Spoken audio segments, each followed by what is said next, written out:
Hello, Amanda. How are you? It's great to see you. Hey Sylvia, I am doing well. How are you? I'm well. It's very windy today where we are, Oh, and kind of cold. yeah, it's really cold. Like that wind goes right through. Yeah. Yeah, yeah. So the sun's out, but I'm ready to feel heat. Oh, me too. Yeah. So today, we're moving on with this is, I guess, our fifth session. Um, and today it's about just who you are and to know thyself. So I'm just going to get this screen going here so I'm not sharing the wrong thing like I did a few sessions ago. So let me see if I've got that set up. Okay. So now I think I got it. Perfect. Uh, this one. Okay, and we want to present. So our fifth session, and here we go. So we've talked about so many things, but one thing that I struggled with as being a new mom is knowing who the heck I was now and understanding that I'm still me, but just a different version of me. And learning that there's different pieces of who we are.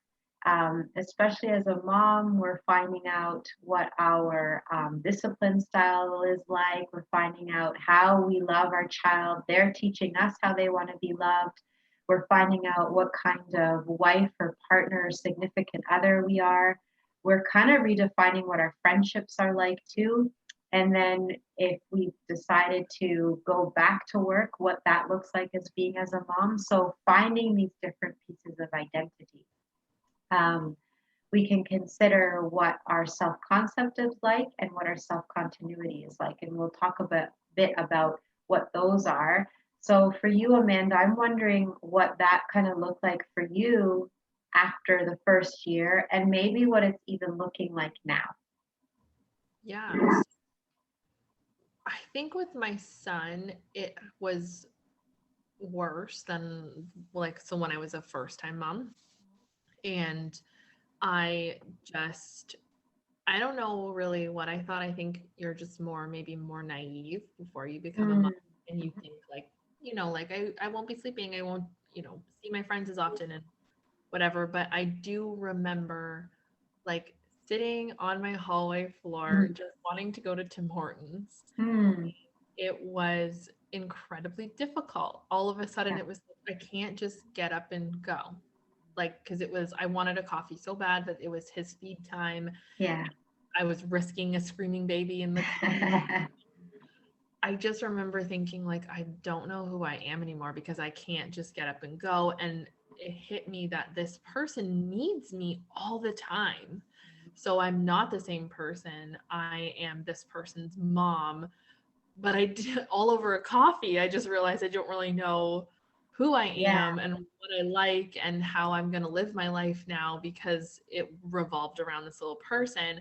But then a huge part of me was like, no, I still want to be me. I still want to, love the things I love, but I really felt like I couldn't at first because it felt yeah. like it didn't fit in with my mom role. Hmm. That's a neat way of putting it. Yeah, because you don't know how it fits with this one role that you all of a sudden went into 100%, and then after like a few months or a year, you're like, oh, I kind of am something else. My self-concept isn't just mom, and it's not to insult the just mom, but I know for me, I am happier when I have different roles to play. I Yeah. just feel a little bit more like myself. Um, so we can divide those self concepts or those roles, if we maybe want to say, into four categories. And some of the things I found was like your physical description. So that's a huge one as a new mother and your body and what it's going to be like. It's not the same body, it's different.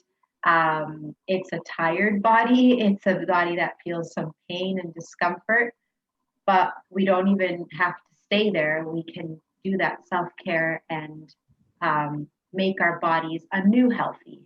Mhm. I have curly hair here because when I was pregnant with my children, My hair was like, it's already pretty big, and curly, but it was even more abundant. And then after you have the child, excuse me, there's like, for me, it kind of went flat and I was like, where are my curls? And then it kind of bounced back. So that's just one thing. Social roles. Yeah, I'm a mother of a 10-year-old and a 4-year-old, but I'm also a teacher. I'm also a psychotherapist in training. I'm also a gardener sometimes. So finding those things and finding the flow in that. I don't know if there's ever a balance in it, but just finding the flow that works for you. Personality description. Am I generous? Well, I would like to say I'm a very generous person, but when I had a child, I couldn't be generous. I was forced to be overly generous to this child with my body, with my mind. Um, Personality, I can get angry. I can obsess over things. I'm thoughtful, but I think these things ebb and flow depending on where we are to create that present concept. And I like the idea that I research with existential statements. Those kind of come and go too. I can be a spiritual person. I am a human being. I am these things, but sometimes I can't be as spiritual, say, as I want to be. Or maybe I have to lean into being more spiritual because I have to give it up to a higher power with the things I'm going through. So I'm wondering, like, when you see these things, what do they mean to you? How do they land to you in your journey as a mom?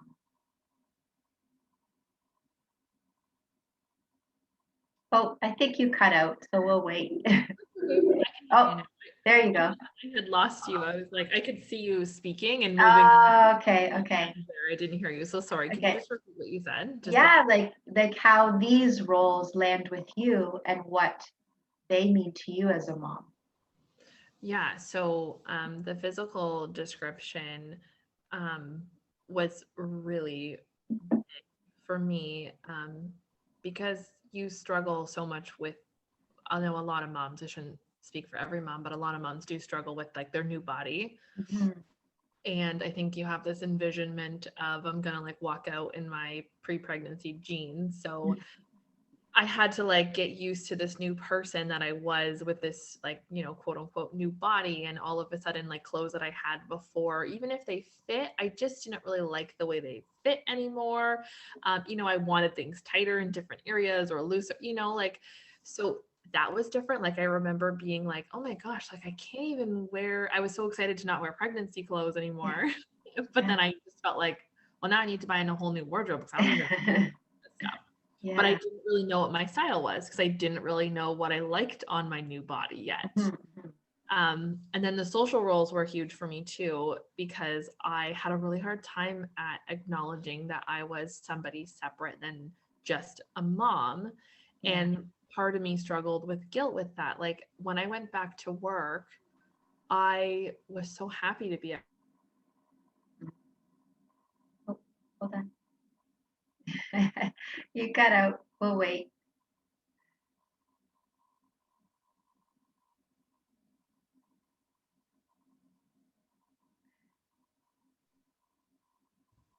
Now I can hear you. Yeah, you're good.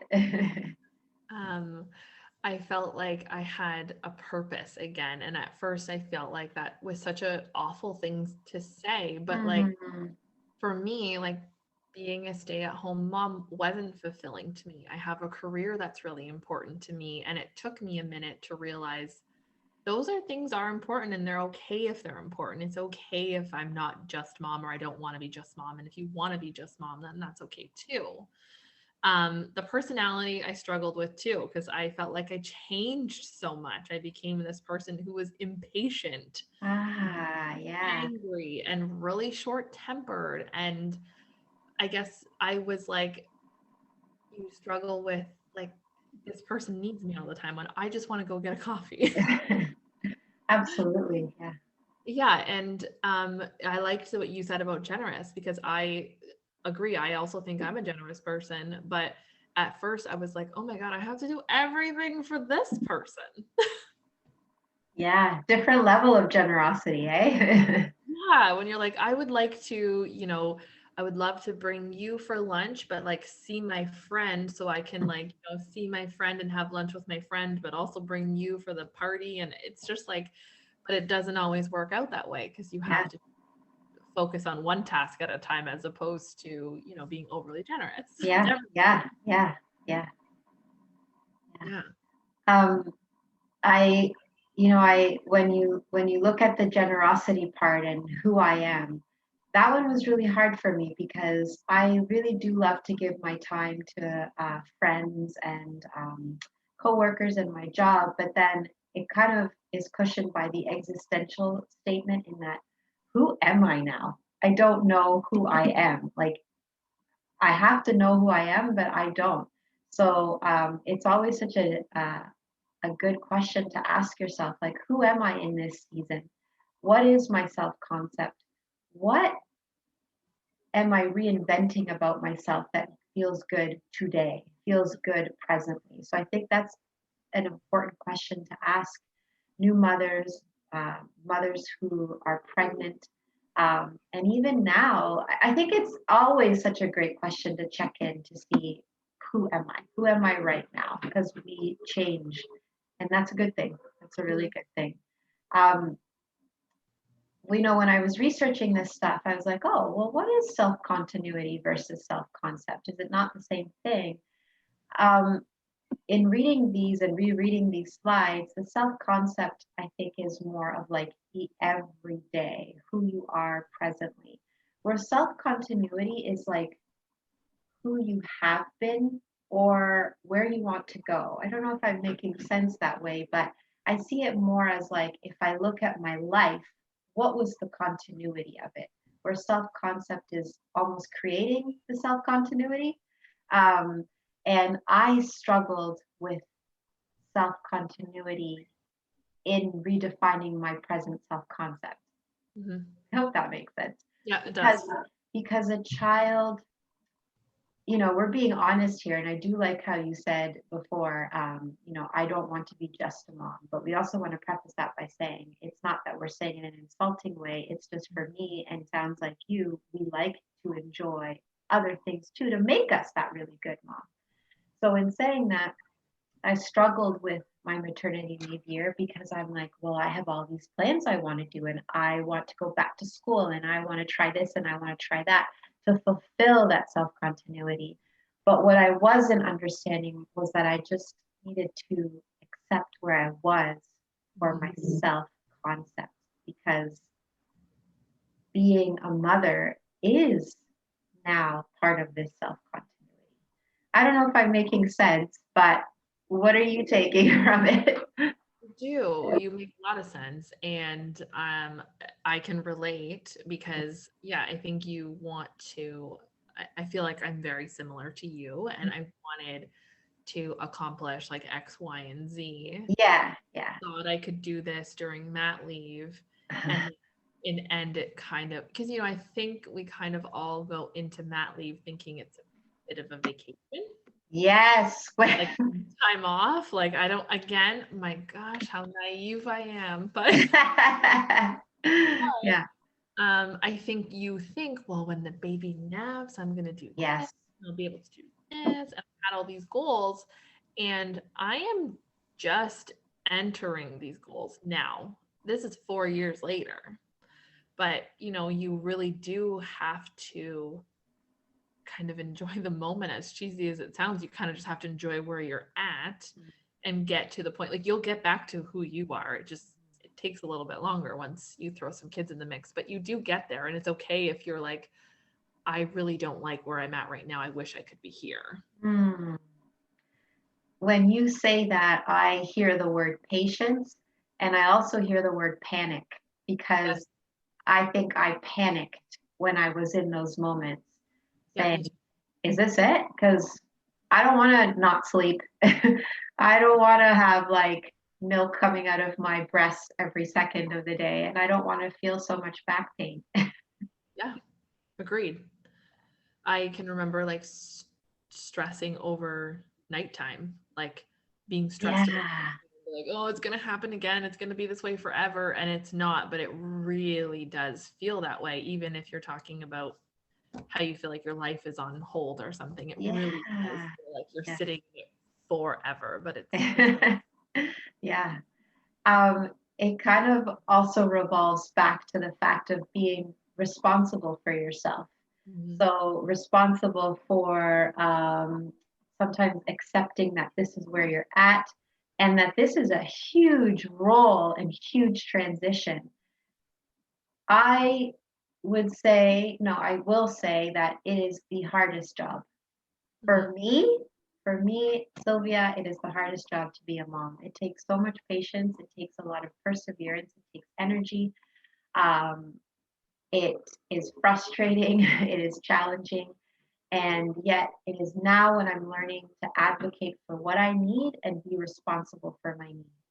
If that means sometimes telling my 4-year-old, I can't do that right now. I can't play um, ponies right now because mom has to go for a walk, but I'm happy to do that after taking responsibility and advocating so that my self concept for that day says, yeah, I went for my walk because I'm an active person. Mhm. Yeah, I get that.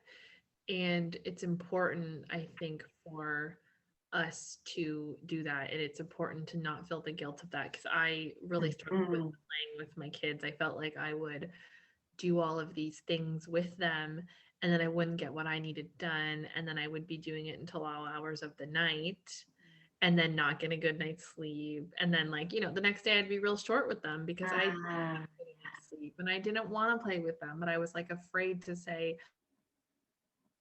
yeah. Oh, I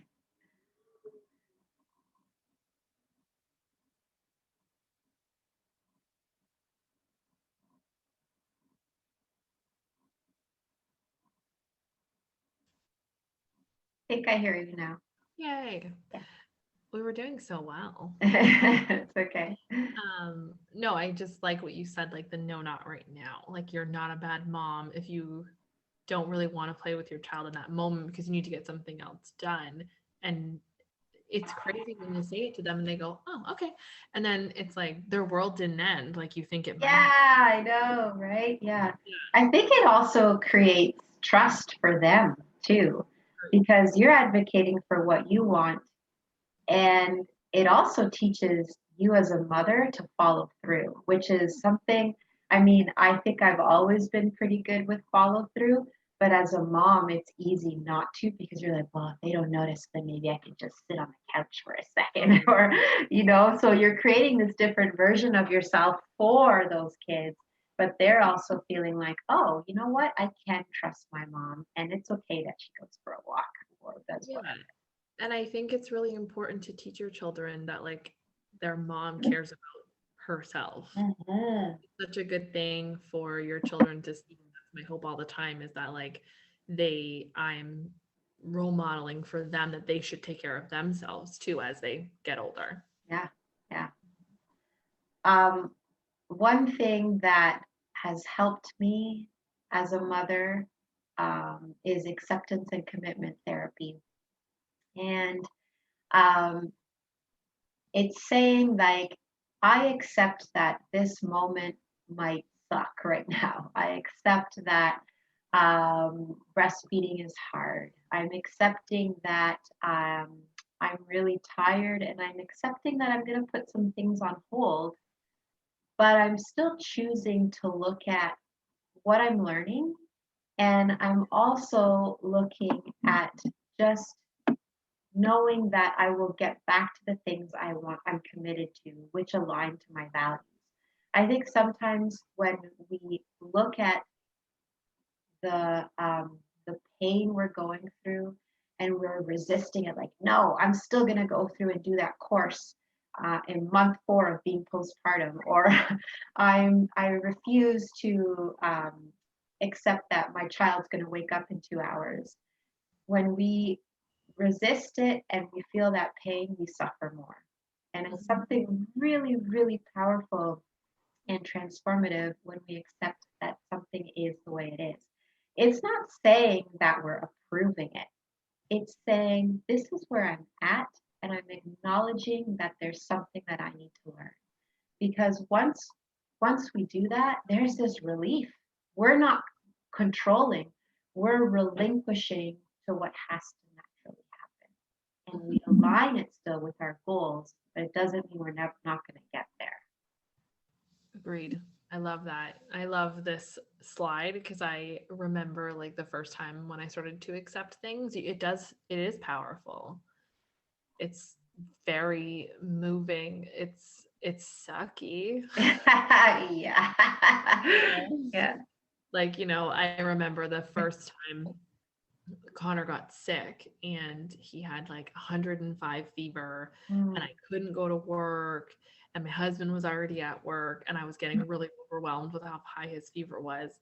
And I remember thinking like all the things I had to do at work that day. And then it was like, well, this sucks, but he's really sick. He needs me to be here. So everything else can wait. And then it was just easier to accept it. Like I remember thinking that to myself and being like, yeah, this sucks. This really sucks. I'm going to have a long couple of days. But then it was like easier to digest those next few days. Yeah. Because I really like acknowledged, were they going to suck? Yeah, they were. They weren't going to be easy, but I got through it. And it wasn't like I was putting this big expectation on the day.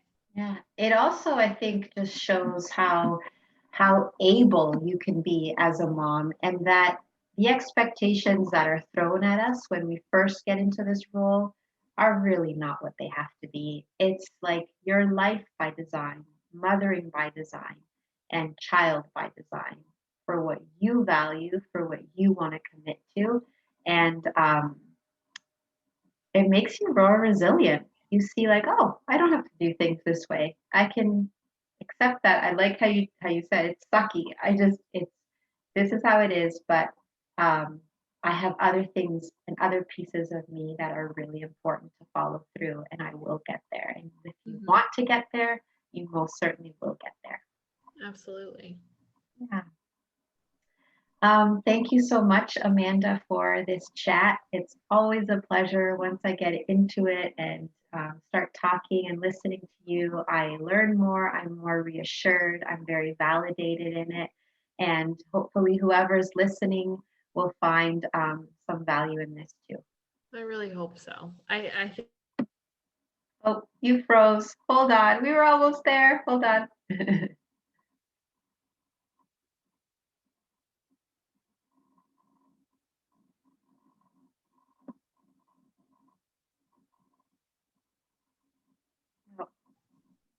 I had lost you, Sylvia. Oh, there you go. You were going to say to conclude. I just think what you guys are doing at the Compassion Project also is wonderful. And this has been so wonderful. And I love doing this with you too, because Oh.